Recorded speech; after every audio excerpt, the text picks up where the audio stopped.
Ei se ole mitään, että sä pidät niinku kaasua pohjassa jalalla ja ajan, vaan se on niinku voimalla pidettävä siellä. Sun koko ruumis on niinku jännittynyt ja se ottaa sen voiman vastaan, kun sä ajat sitä 500. Kädet muuttuu raskaaksi puolessa sekunnissa. Typ, typ, me mennään 100. Ja siitä vaan se vauhti kiihtyy koko ajan. Sulla pitää olla niinku aistit potenssiin 10 hereillä suurin piirtein. Että sun pitää pienenkin asian heti reagoida. Siellä on Schumacher, Zantot, oliko tämä joku Ferrari-johtaja, Max Mosley, Bernie Ecclestone, Albert ja Anita Vilppulasta.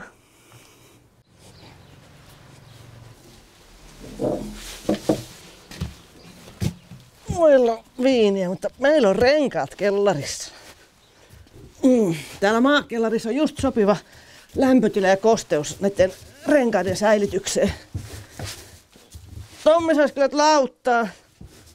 Tämä on muuten ihan hyvä paikka, mutta on ihan hankalaa vähän saada näitä pois.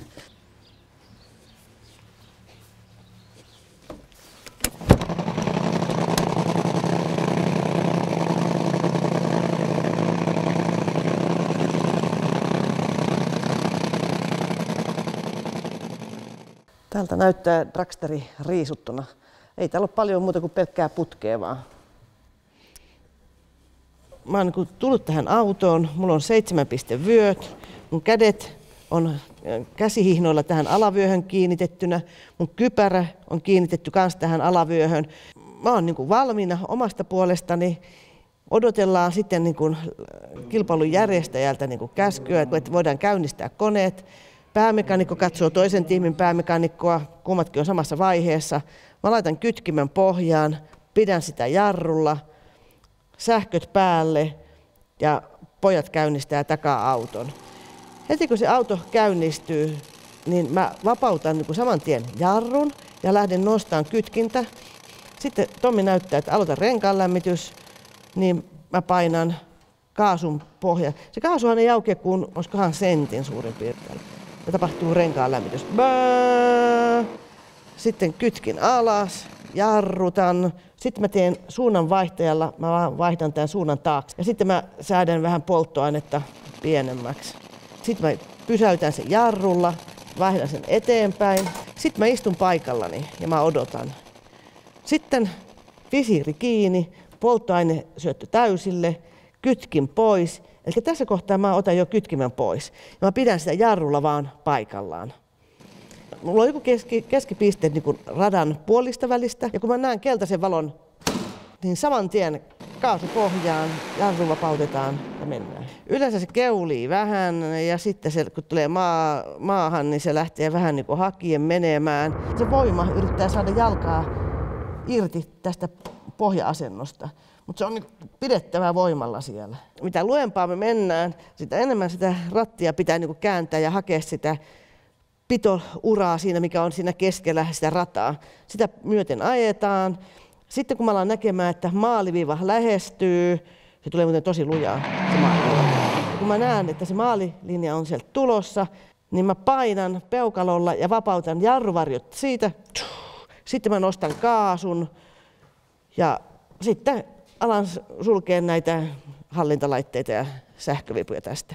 Sitten mä odottelen ja rullailen sinne kääntöpaikalle, mistä mut sitten tullaan hakemaan pois.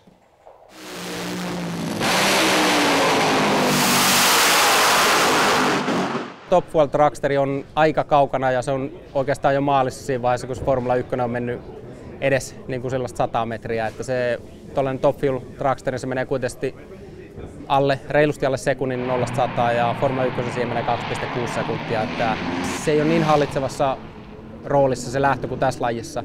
Että tässä se on kuitenkin hyvin lähtöpainotteinen.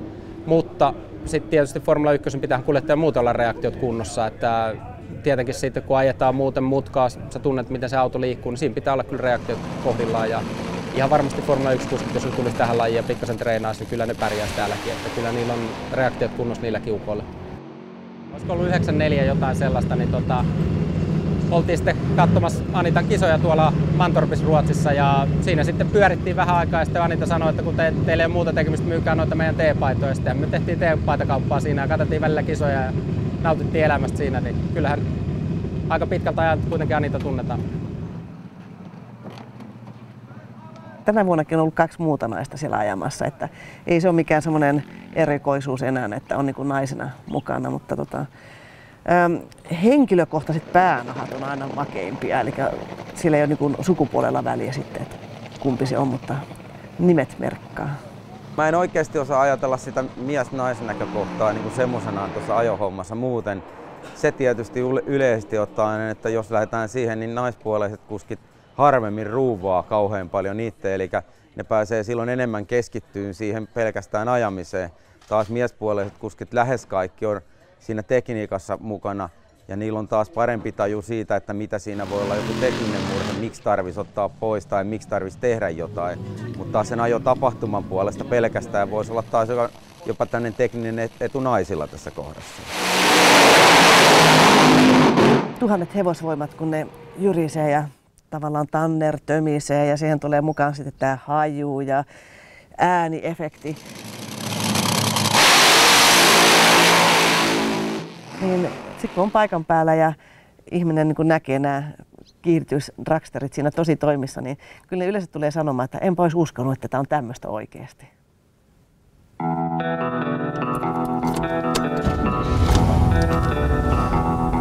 Sehän käynnistikin hyvin. Amerikan autot, varsinkin vanhat, niin se on se oma tunnelma. Ne on isoja ja niissä on se V8 ääni. Mä olin Amerikassa vaihto-oppilaana. Kun mä olin siellä, niin mulle syttyi tämmönen Amerikan auto-innostus. Mulle tuli kauhea polte saada tämmönen Pontiac Trans Am. Sitten tuli semmonen niin nuoren tytön haave.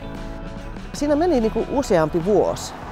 Ja sitten kävi sillä tavalla, että yksi sunnuntai aamulehdessä oli ilmoitus, että myytävänä 7-8 Pontiac Trans Am. Huikkasin mun pikkusiskoa Kristiinalta, nyt lähdettiin. Ja siitä istumalta lähdettiin katsomaan sitä. Ja se oli just semmonen auto, mistä mä olin kaikki nämä vuodet haaveillut. Kyllä sitten tosiaan niin minäkin hänelle ehdotin pikkusen niin kuin heikkotehoisempaa ja halvempaa autoa, mutta Anita ei antanut periksi. Siinä täytyy olla voimaa, täytyy olla kiihtyvyyttä siinä autossa, minkä hän haluaa. Ja kyllä Anita sitten tosiaan niin päänsä piti ja semmoinen sitten hankittiin, Pontiac.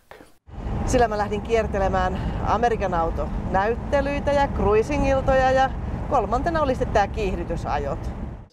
No kyllä Anita vilkas oli, mutta ei se nyt mikään huimapää ollut sillä lailla, että se oli menee rohkea kylläkin ja hyvin esiintymishaluinen. Muistan, kun oli koulussakin toisella luokalla, niin oli toinen päivä kai menossa, niin se meni opettajan tuohon pöydän viereen ja kysyi, että oletko ajatellut minulle osaa joulunäytelmää? Hänhän hommasi semmoisen kuumanverisen ratsun siinä itselleen, kun hän oli siinä 10 vuotta vähän päällä. Ja sillä hän ratsasteli ja vauhtia oli siinäkin vaiheessa. Ja kerran hän sitten putosikin sieltä hevosen selästä ja pikkusen käsimurtamaan tuli, mutta ei mitään vakavampaa. Oli Hangon katuautokilpailut ja siellä luvattiin nopeimmalle naiselle 1 palkinto. Se oli markka-aikaa. Ja Patalahden Esson pojalla oli sen nopea Monza. Mentiin Kristiinan kanssa kysymään, että miten olisi, että saisinko vähän lainata sitä, että mulla olisi yksi sellainen pikku juttu mielessä. Ja mä sain Monzan lainaksi, mentiin Hankoon ja kuule, Monzalla tuli kilpailun nopein nainen titteli ja tonnitaskussa tultiin kotiin sieltä sitten. Tää jätti semmoisen kipinän sitten. Mä olin Lajiliiton kilpailutoimistossa. Kilpailupaikalla järjestin kaikkia asioita, siellä juoksevia asioita. Ja Anita siellä sitten aina tuli auttelemaan välillä. Ja siinä yksi norjalainen tiimi tuli sitten pyytämään vähän apua kielen kanssa, että kun heillä oli kilpa-auto myynnissä, he halusi sitten, että se kyltti laitetaan siihen auton viereen ja kirjoitetaan suomeksi. Mullahan korvasti niin kasvoi heti, että mitä siinä onkaan. Sehän kuulosti aika mukavalle, hintakin oli aika kohtuullinen, kauhean raksutus alkoi kuulumaan. Ja vähitellen mä olin miettimään sen, että tässähän voisikin olla semmoinen aika kiva keino niin kuin päästä kokeilemaan tätä lajia. Moi moi! No kato, kesäaika. Menin kysymään yhdeltä Patoharjun Simolta, että hei, mitä mieltä olisit, jos mä ostasin tommosen komppiryhmän dragsterin, niin lähtisit sä mukaan mun tiimiin? voit hyvin kuvitella, että oli kauhea innostus päällä ja just hankittu uusi auto ja uusi tiimi ja kaikki oli uutta ja mukavaa ja jänskää. Ja sitten mä voitin sen kilpailun heti ja se kausi loppui siihen.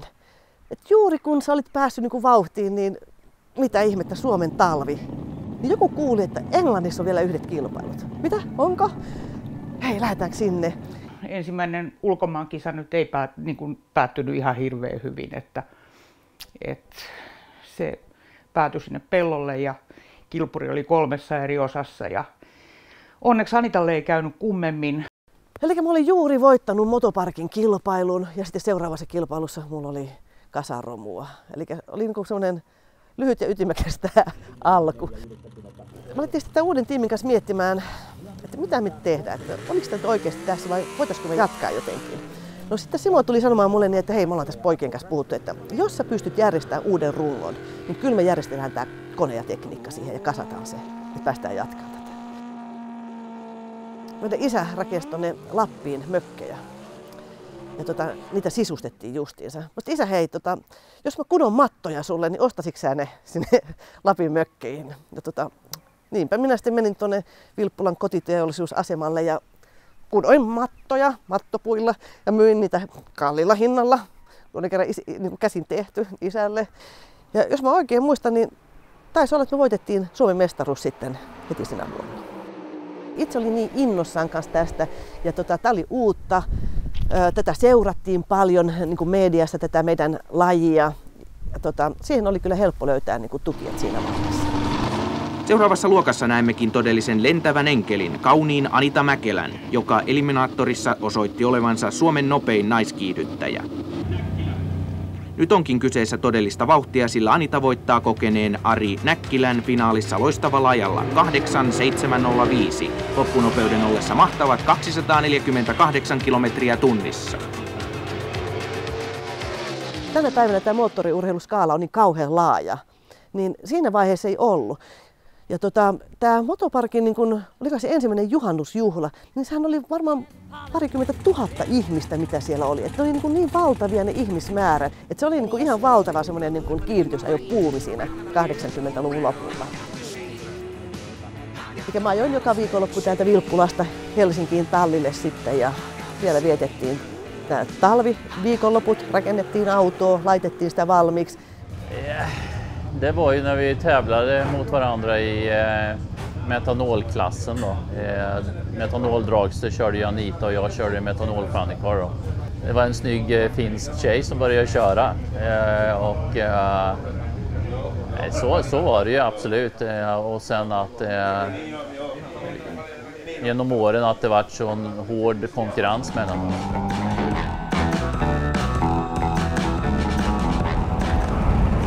Avoitus on se huono puoli, että hiukset tahtoo mennä sekaisin.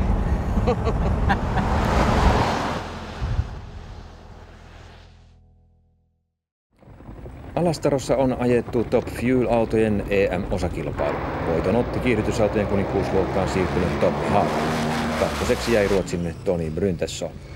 Top Alkohol-luokassa Anita Mäkelä jatkoi katkeamatonta voittokulkuaan ja päihitti jälleen kaikki miehet. Sitten oli yksi sellainen kaarinalainen Haapasen Tommi, kello oli Suomen ainoa nitroauto. Ja kyllähän sitä tuli vähän niin kuin seurattua, mitä se sillä tekee. Ja se oli varmaan sitten 95 vuonna. Tommi oli ajamassa Englannissa kilpaa oman tiiminsä kanssa. Mä olin oman tiimini kanssa ajamassa kans Euroopan mestaruudesta siellä. Kun me ajettiin sitten niitä kalustoa pois sieltä Englannista Suomeen, niin me huomattiin, että meillä onkin hauskaa Tommin kanssa ihan niin kuin muutenkin. Ja Tommi sitten aina alkoi sitten puhumaan sitten, että jos sä haluat, Likka, niin voisit sä kokeilla munkin autoa. Oikeesti, voisinko? En tiedä, tarkoittikohan se ihan oikeasti sitä, mutta mitä sano? Tässä on lopputulos.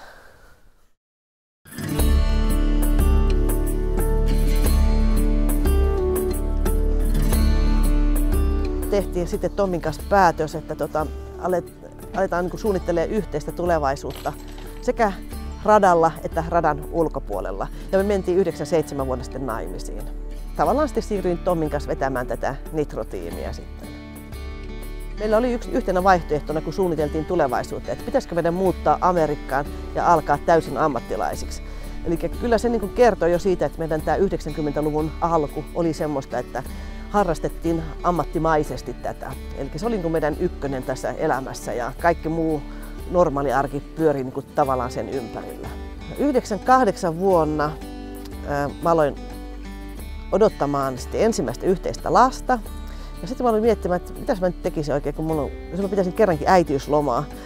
Ja tuli sellainen niin hieno ajatus, että jos mä äitiyslomalla, niin mulla olisi aikaa ja tosi paljon. Ja Tommi tietenkin ajoi omaa autonsa, niin mä ilmoittauduin Peter Lantzin tiimiin Ruotsiin, että mä voisin alkaa ajaa teidän nitroautoon. Ja Peter Lantz tiimeineen otti mut avosylin vastaan. Voi kun hienoa, että Anita, jos sä tulet ajamaan. Kertoi yksi juttu, että mulle syntyy kyllä lapsi. Mutta että heti kun se lapsi on syntynyt, niin sitten mennään kilpailuihin. Ja mä olin niin naivi, jotenkin mä ajattelin, että kun se lapsi on syntynyt, niin sitten se on niin kuin tehty ja sitten homma jatkuu niin kuin ennenkin. Mutta elämän arvot lähti menemään vähän niin kuin toiseen järjestykseen siinä sitten. Mutta Alastarolla me ajettiin kuitenkin Tommin kanssa Hannan vaipan vaihdoista. Ja mä voitin sen, mutta mä en muista miten siinä sitten kävi, että arki jatkui kuitenkin vähän kuin samalla lailla. Ei sitten ole näkynyt sitä niin Hannan vaippoja vaihtamassa kuitenkaan sitten siinä vaiheessa. Minähän sen jälkeen vaippoja vaihdoin. Aika pitkään. Ja sitten yksi ihana katsoja rouva toi mulle tämmöisen kultaisen ruusun. Mä voitin 2000 vuonna Euroopan mestaruuden sitten. Näin olikin. Ja 2001 mä ajoin, koska mä hävisin 1 pisteellä sen. Sitten vähitellen mulla alkoi tulee sen, että lapset alkoi, kun ne pääsee liikkeelle, niin ne alkoi olemaan vaaraksi autoille ja autot oli vaaraksi niille. Ja mä en enää ollut onnellinen siellä kilpailupaikalla, kun mä tiesin, että mun pitää jättää lapset kotiin. Ja oli aika tehdä sellainen päätös, että joko tai, ja mä tietenkin valitsin lapset. Ja mä sanoin Tommille, että nyt on aika, että mä jään kotiin, mä jään hoitaa lapsia. Ja siinä vaiheessa oli myöskin meidän tällä kanapuolen bisneksessä semmoisia laajennuksen vaiheita, että meitä oikeasti tarvittiin täällä. No niin, mennäänpäs katsomaan.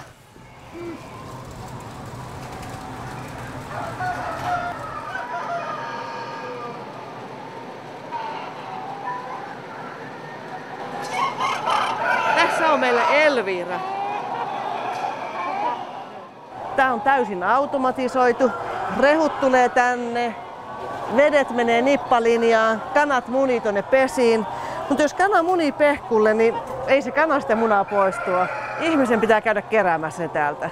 Kukot on vähän semmosia äkkeitä. Näkkejä tulee vähän tähän sitten puolustaa omaa reviiriä. Mulla on semmosia hyviä listoja. Mä teen semmosia niin kuin melkein minuuttia aikatauluja ja sitten kun mä tuun kotiin, niin se on sen prioriteettijärjestys. Kaikista tärkeintä on tilata kanoille rehut ja laskea henkilökunnalle palkat ja sitten kaikki muut työt. Eikä toi sininen ultravioletti valo, mikä desifioi nämä munat, kun ne tulee sieltä kanalan puolelta. Meidän tehtävä on tuottaa näitä broiler-untuvikkoja. Torstaina syntyy 49 800 untuvikkoa ja me täytyy varmaan aamuksi tulla tänne vielä ja sitten vasta tulla Alastarolle sitten sen jälkeen.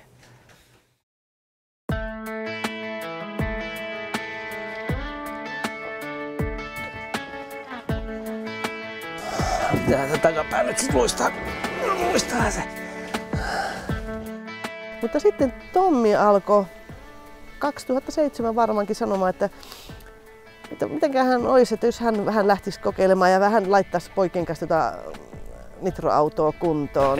Se viedään ylös ja Tommi alkoi sitten vähän niin kuin siinä elvyttelee sitä autoa sieltä pahnakasojen alta tai missä sitten olikin. Ja mä sanoin, että joo, mene vaan, että kyllä mä hoidan niin kuin firman ja lapset ja kodin, että tää on hyvä diili, että mene vaan, että kannustan vaan niin kuin sitä, että joo, kyllä mä sitten seuraan niin kuin täältä kotoa päin. Että oli varmaankin sitten kilpailut Mantorpissa. Ja otin sitten lapset mukaan, että me tullaan katsomaan sinne paikan päälle. Jotenkin sitten semmoinen havainnointi, että hyvän aika, mun lapsethan olikin jo kasvaneet. Ja ne niin kuin käyttäytyi, ne ei ollut enää vaaraksi autoille, eikä autot enää ollut vaaraksi niille. Ja niillä oli hauskaa siellä. Tommi huomasi sen kanssa, että meillä oli niin kuin perheenä mukavaa siellä varikolla. Tommi varmaan kysyi taas sen klassisen kysymyksen, haluaisitko sä kokeilla? Ja taas se Tommi sitten ehkä joutui sitten niin kauhulla katsomaan, että no mitäs taas tuli sanottua.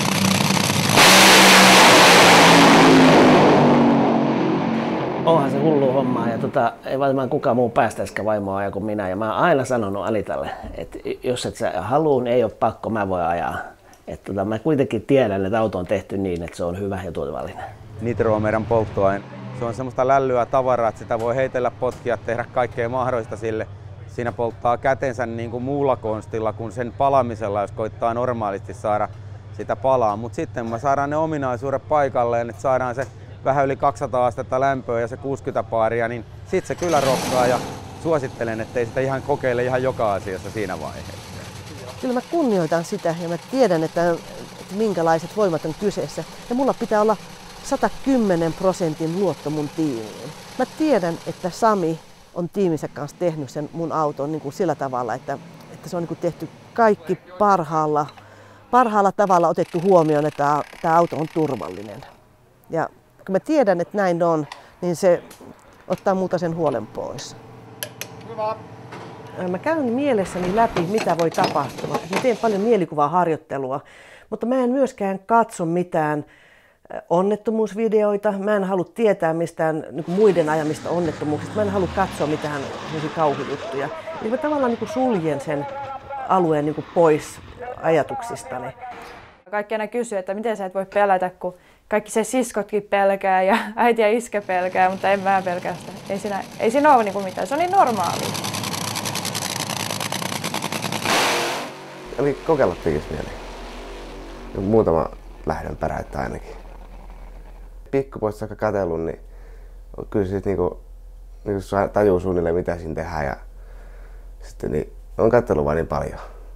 Kyllä mä ainakin haluan kokeilla vähintään niin jotain vähän pienempiä vuokkia ja musta tuntuu, että ehkä tänä kesänä mua onnistaa, että pääsen kokeilemaan. Mä ja iskä suunnitellaan sitä ja sitten äidille sitten kerrotaan jossain vaiheessa. Kuinka lujaa sä meet siellä ennen maalia? Noin 90. Mä haluaisin vielä mennä kovempaa. Ai sä oot tottunut jo siihen 90? Joo. Mä itse otin sen siltä kannalta, että vau, Janne Ahonen täällä. Mentiin vähän niin kuin nurkan taakse melkein kurkkimaan. Mä näin sen positiivisena ja tosi hieno asia, että on tullut lajiin. Mutta yhtä samalla lailla kaikki muutkin on niin kuin hienoja tulokkaita. Mutta tietenkin se Janne tulollaan toi myös niin kuin julkisuutta tälle lajille. Jonkunlainen sitten varmaan esikuvakin varsinkin siinä alkuvaiheessa ollut myös mulla ja tuolla Anitan kanssa paljonkin vuosien varrella juteltu ja eiköhän me olla niissä jutuissa välillä mäkeäkin hypätty. Ollaan oltu vieläkään sekä lajittelulähdöissä että sitten ihan pudotuslähdöissäkin ja molemmat ollaan lähtöjä viety nimiimme. En tiedä mikä on tarkka tilasto, mutta molemmin päin on mennyt. Ei tän oikein tepsiä. Huhu! Kuuluuko? Täällä tarkistat jo punkkeja. Tää on ihan täysin vastapainoa kyllä tälle kiihdytysajamiselle. Siellä asfaltin varikoilla ja nitron tuiskeessa kun toimitaan, niin kyllä sen jälkeen niin on kiva tulla aina tänne Vilppulaan.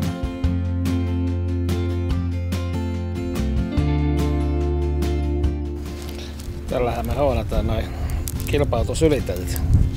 Pallohooni, mikä on vähän kulunut huonoksi, täytyy vähän tehdä tähän pikku omiin säätöihin, vääntää näitä vähän ulospäin, niin päätetään Englannissa taas. Mä kasan täällä meidän auton moottorit, eli lohkoon laitan kampiakselit, nokka-akselit, jakopäät, hoonaan ne sopiviksi mennä paikalleen. Nokka-akselit ajoitetaan täällä valmiiksi. Aina ennen kuin lähdetään kisoihin, niin mä en täältä poistu ennen kuin mulla on 7 moottoria valmiina rekassa.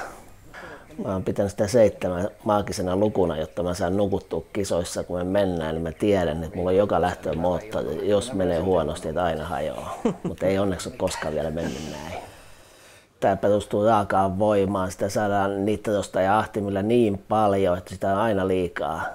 Eli silloin meidän perusmoottorin tärkein tehtävä on olla kestävä. Männätkin hassun näköisiä. Meillähän katkesi Kampiaksella viimeksi vuonna 2000. Silloin keväällä Englannissa ja muistetaan, että me voitettiin silloin EMS kauden lopussa kuitenkin. Että ei tässä nyt vaan kävisi samanlaisesti. Niin.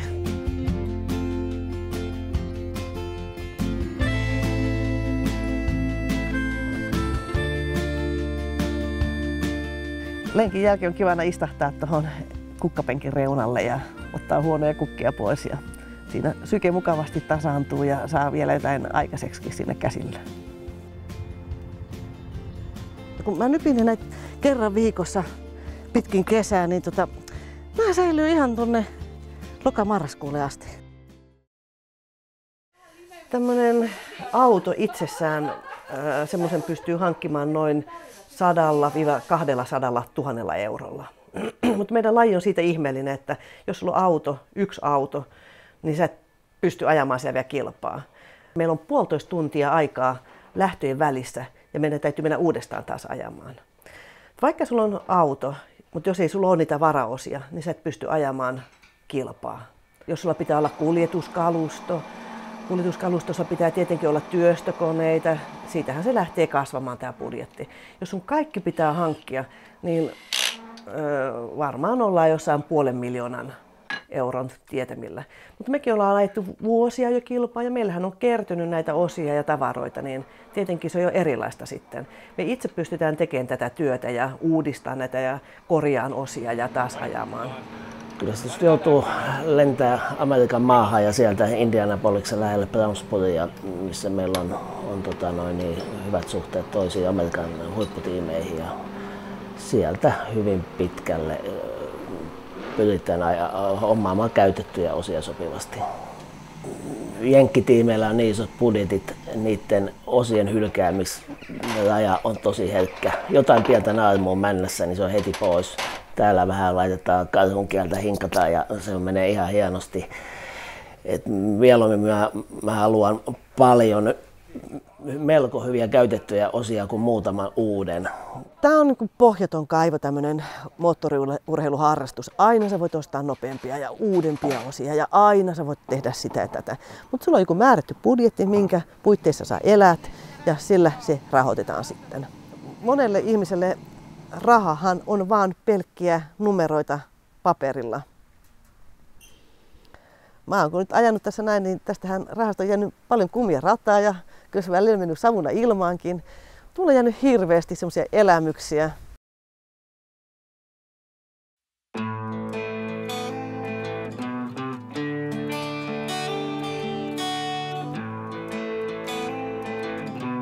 Mitäs sitten jos ottaisiin Euroopan mestaruus tällä tavalla? Aattele, olisi paljon helpompi. No, sun paras on 0,04 ja sulla on 0,28. Pysyt vielä palkkalistoilla. Eihän ne tietenkään niin kuin korvaa sitä itse lähtötapahtumaa, koska siinä lähtötapahtumaan kuuluu niin paljon muutakin, eli just tämä kilpailujännitys, kaikki ne paineet, mitä kohdistuu suhun. Mutta kuitenkin mä yritän tehdä niin kuin kuntoni puolesta ja reaktioaikojeni puolesta sen, mitä pystytään tekemään. Mä yritän kompensoida iän tuomaa hitautta hyvällä kunnolla. Mulla on tosi kova urheiluohjelma, eli se heti nyt kun kausi loppuu, mä alan rakentaa kuntoa jo seuraavaan vuoteen valmiiksi.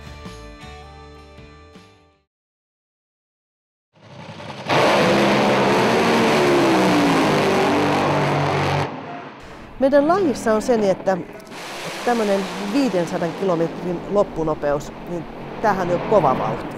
Tämä on siis ihan aikuisten oikeasti, silloin mennään lujaa. Tämä ei ole enää mitään semmoista niin kuin leikkimistä. Ja siihen kun lisätään vielä, että sun pitää ajaa sitä voimalla, niin semmoinen voimaherkkyys yhdistelmä on sitä oppimista, miten kuljettajat sitten kehittyy siinä. Ainoastaan ajamalla tämmöistä autoa tähän juttuun oppii. Ja mä koen, että mä opin edelleen. Ja sen takia ehkä mulla pysyy tämä motivaatio, että mä parannun, mä pystyn parantumaan. Meidän tekniikka parantuu, me pystytään aina parantamaan meidän niin kuin, näitä ajettuja aikoja. Ja se varmaan niin kuin, on pitänyt mut tässä lajin parissa.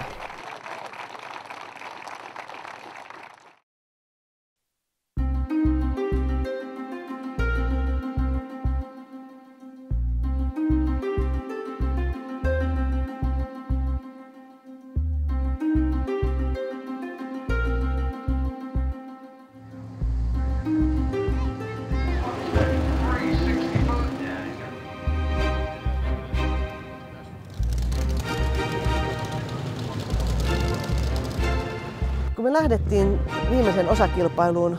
Mestaruus oli taas meidän hyppysissä. Me oltiin tällä kertaa pistejohdossa ennen Tanskan Stig Nergaardia.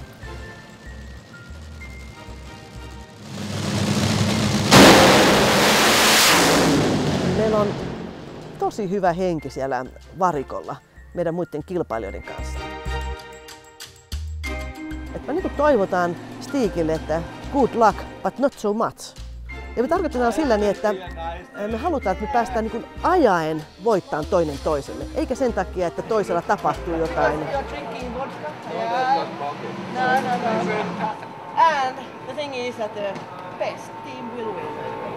Anita and me, we don't have any games before the green light is on. I know a lot of our drivers try to make small problems, confused and something, but it's 100% clear between Anita and me. The fire the motor up at the same time, do the burnout, back up, never any problems. So she's good, she knows what to do.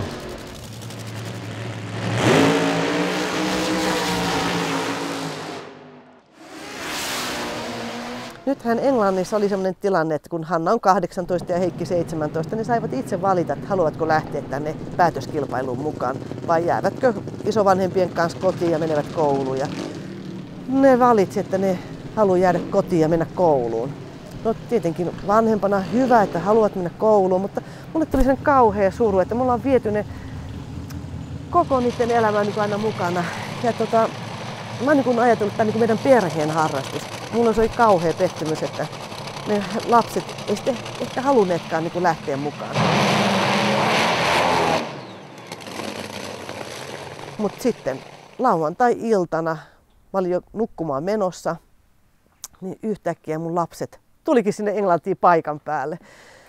Tämä oli ehkä mun elämäni isoin yllätys. Tällä hetkellä mä koin, että mä oon jo Euroopan mestari. Mä olin niin iloinen. Eli Hanna ja Heikki olivat varanneet lennot Suomesta Englantiin, ottivat taksin Heathrowlta, tulivat sinne radalle, selittivät portilla, tunnetteko te Anita Mäkelää? Me olemme hänen lapsiaan. Ja heille nostettiin portit ja he pääsivät ajamaan sinne varikolle.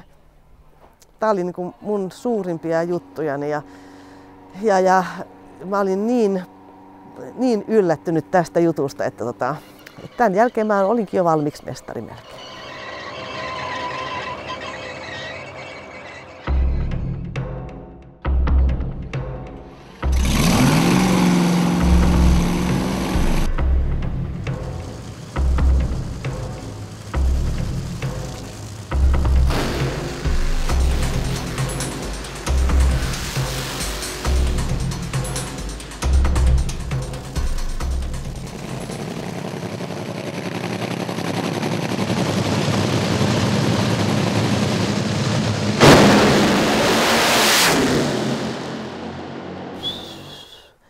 Sellainen pieni ruisku ja polttoaine lähti, tai se letku petti ja se polttoaine petti sieltä sillä seurauksella, että kone meni liian laihaksi ja se ampui ahtimen nämä purspaneelit ja mun ajo oli siinä. Ja mulla oli vähän semmoinen déjà vu-ilmiö siinä, että tässäkö se nyt taas oli tämä mun mestaruus.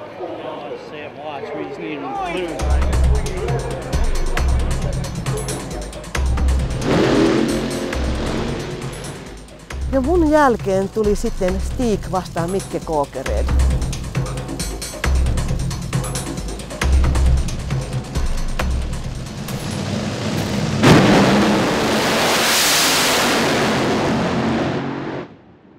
Simo, yksi mun mekaanikoista, nousi takarenkaan päälle katsomaan ja alkoi huutamaan siellä, hei, Mikke voitti!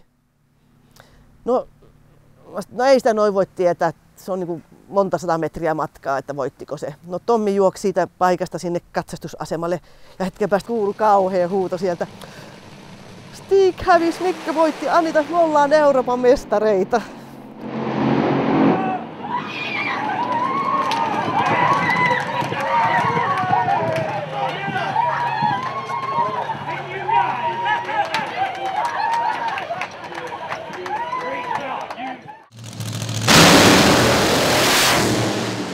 Kysely aina äidiltä, että jos joutuisit ajamaan 500 Niin missä kohtaa niin kun ihminen tulee sillä tavalla vähän hidastua, että ei pysty tekemään sitä enää. Niin äiti on sanonut, että kun täyttää 80, niin ehkä sitten.